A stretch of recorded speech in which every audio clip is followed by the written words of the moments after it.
Today's idiom is to have something in mind. Here's the meaning. To have something in mind means to plan to do something. As usual, watch the following clip from the film Inside Out to see and hear it being used.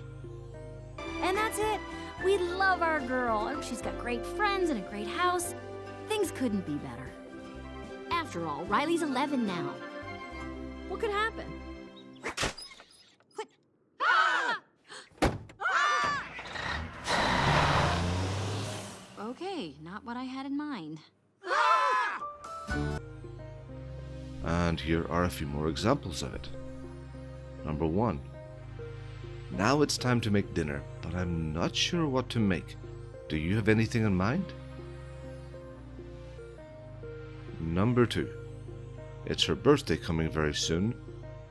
I have it in mind to put on a very special party for her. I'm sure she'll love it. Number 3. The boss has told us he's making a lot of changes at work over the next week, but he hasn't told any of us what exactly he has in mind. So thank you again very much for watching this video. Don't forget to subscribe to our channel so you'll get notified about all our newest video releases. Till next time, bye!